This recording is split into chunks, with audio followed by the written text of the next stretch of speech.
합격하세요. 네, 여러분 반갑습니다. 독해양수사 김종우입니다. 오늘은 챕터 67, 8.15 광복과 좌우 대립입니다. 여기 포인트는요, 단체, 그리고 순서, 그리고 광복 직후 정치 상황에 대해서 좀 봐야 합니다. 67하고요, 68, 그리고 69는 거의 한 세트입니다, 여러분. 볼 때 같이 봐줘야 합니다. 건국 준비부터 보도록 하겠습니다. 일본이 미국하고 전쟁하면서 일본이 질 거를 모두가 예상합니다. 그러면서 이제 우리 독립하던 분들도 이제 건국을 준비하기 시작하죠. 국내에서는 건국 동맹이 있습니다. 여운형이죠. 1944년입니다. 비밀결사, 좌우합작단체고요. 일제 타도와 민주주의 국가 건설을 목표로 했습니다. 1944년 건국동맹 여운형. 충칭, 대한민국 임시정부입니다. 김구죠. 충칭에 정착한 게 1940년입니다. 한국 광복군도 40년이고요. 그 다음 요즘 잘 나오는 건국강령 3균주의를 발표합니다. 조소왕이 1941년에.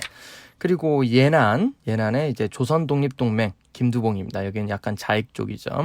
1942년입니다. 예난에서 건국강령도 있습니다. 42년 일자 밀접한 대기업을 국경으로 귀속시킨다. 그리고 조선 의용군이 있었고요. 총사령관의 무정, 팔로군과 연합했죠. 팔로군은 중국 공산당 군대입니다. 그리고 보통선거에 의한 민주공화국 수립을 목표로 했습니다. 그래서 건국을 준비했던 단체가 3개 있습니다. 그래서 암기팁이 건임독이죠. 건임독, 건국동맹, 임시정부, 조선독립동맹. 순서로 하면 임독건입니다. 임독건. 그렇죠. 임시정부, 그다음 독립동맹, 건국동맹. 충칭의 정착 40, 그 다음 예난 42, 건국동맹 44. 이것도 나왔습니다. 순서대로 한 거. 공통점은 민주주의, 정치는, 경제는 사회주의. 그렇죠. 국유화하겠다. 근데 미군정은 이 건임독 모두 인정하지 않았습니다. 건국동맹, 임시정부, 조선독립동맹. 어떠한 단체도 인정하지 않았죠. 건국동맹 옆에 심화 보도록 하죠. 국내에 있었죠. 중앙과 지방 10개 지역의 체계적인 조직을 갖추었습니다. 조선건국동맹이 동맹에서 연락원을 파견하여 협동작전을 계획했습니다. 그리고 해방 직전에 일제가 여운형과 이제 치안권 이양 협상을 하죠. 8월 15일 날. 여운형이 8월 15일 오전 8시 정무총감 엔도와 만나 일본 측이 요구한 자주적 국내 치안 유지와 일본인의 안전한 귀환을 보장하고 정치 경제범 직지석방 3개월간 식량 보급, 치안 유지와 건국 산업에 대한 간섭 배제, 학생 훈련과 청년 조직에 대한 간섭 배제, 노동자와 농민은 건국 사업에 조직 동원하는 것에 대한 간섭 배제 등을 조건으로 협상을 타결했습니다. 근데 이거 협상 타결해봤자 이제 미군정 온 다음 그냥 다 무효됩니다. 일본이 지금 해방되니까 혼란스러울 것 같아가지고 여운형에게 도움을 요청한 거죠. 여운형 이 당시 국내에서 가장 인기가 많았거든요. 그 다음 8.15 광복 이제 보도록 하겠습니다. 열강의 독립약속이 있습니다. 열강이 독립을 약속하는데요. 1943년 11월 카이로 회담. 한국 독립 최초로 약속합니다. 미국, 영국, 중국이 모여서 했고요. 장제스가 참여합니다. 여기에서 인드 코스 영어로요. 그 다음 적당한 시기란 말이 나오는데 적당한 시기에 독립을 약속합니다. 근데 이게 적당한 시기가 확실하지가 않죠. 그래서 나중에 좀 논란이 되죠. 그 다음에 얄타회담. 소련 대일전 참전. 그래서 미, 영, 소가 회의했고요. 스탈린이 참여합니다. 스탈린이. 여기에서 신탁 통째가 최초로 언급됩니다. 그리고 미소 군정을 제안해줘 미국에서. 그 다음 45년 7월 포츠다 회담. 한국 독립을 재확인합니다. 미, 영, 소, 중. 일본의 무조건 항복을 요구하고요. 스탈린 참여했고 원자포탄 투하 하루 전입니다. 그래서 미국이 이제 소련 이 전쟁 참여를 그렇게 적극적으로 하지 않았습니다. 이 얄타에서는 적극적이었는데요. 그래서 여러분 회담이 3개입니다. 카얄포, 카이로, 얄타, 포츠담. 43, 45, 2월, 45, 7월, 카얄포. 이 중에 한국 독립약속은 카포입니다. 꼭 기억하세요. 그리고 8월 15일 날 일본이 항복합니다. 광복하죠. 남북 분할 점령하고요. 북한은 소련이 간접 통치하고요. 남한은 미국이 직접 통치하기로 합니다. 그리고 메가더 포고령에 나오죠. 모든 단체 불인정이라 나옵니다. 그리고 45년 12월에 카이로하고 포츠담에서 우리나라 독립 약속했죠. 그래가지고 모스크바 3상회의가 개최됩니다. 여기서 이거 약속을 지키기 위해서 여기서 미소공이 설치하겠다, 미소공동위원회 설치하겠다, 신탁 통치하겠다, 임시정부 하겠다 이런 식으로 약속을 합니다. 2주 안에 회의 개최하겠다. 그래서 임신미소 2조. 네. 사료 팁에서 여러분 적당한 시기 나오면 카이로입니다. 그리고 신탁 통치나 소련 참전 나오면 얄타고요. 그리고 이 포츠담은 이제 재확인한 겁니다. 이렇게 여러분이 구분하시기 바랍니다.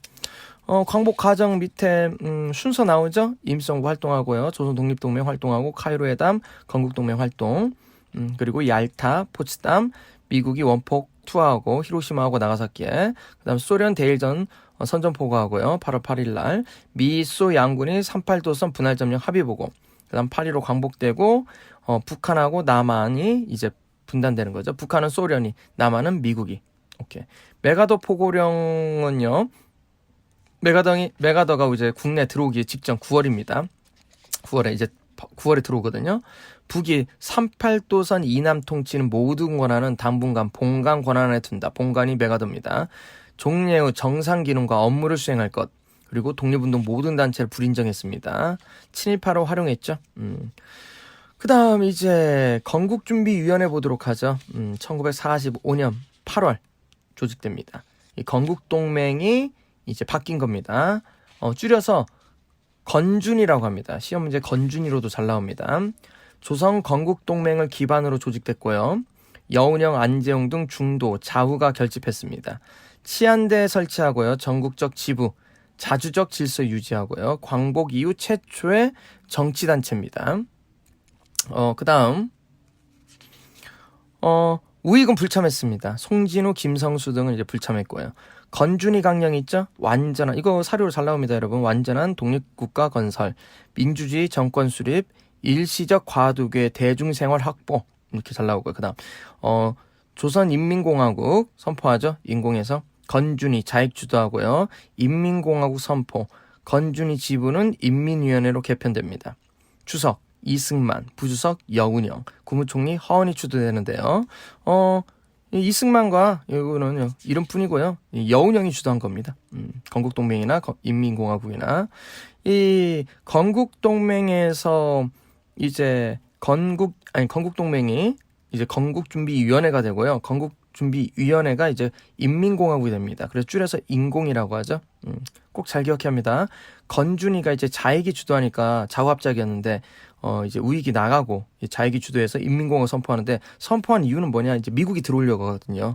미국이 들어오면 국가가 있어야지 미국과 협상할 수 있다 생각해서 인민공화국을 만듭니다.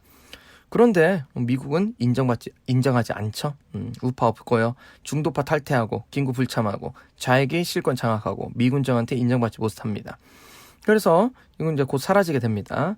그래서 단체가 여러분 3개 기억해야 돼요. 건국동맹, 건국준비위원회, 그 다음 인민공화국, 다시 건국동맹 44년, 건국준비위원회 45년 8월, 인민공화국 45년 9월입니다. 여러분 이거 북한하고 헷갈리면 안 됩니다. 북한은 조선민주주의 인민공화국이고요. 여기는 그냥 조선인민공화국입니다. 그 다음 광복 직후 남북한 정세를 보겠습니다. 광복 직후. 남한 지역 미군정이 직접 통치하죠. 메가더의 포고령 1호였죠. 45년 9월에 들어옵니다. 모든 단체 불인정, 부정하고요. 모든 언어는 공용어는 영어 사용입니다. 친미 우익 세력을 지원하죠.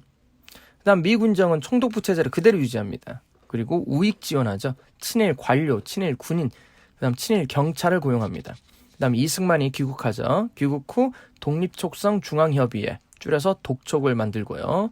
김구등 충칭에 있었던 임시정부 요인은 12월에 개인 자격으로 입국합니다. 그리고 한국독립당 만들죠. 그리고 남조선 국방경비대 46년 1월에 국군의 전신입니다.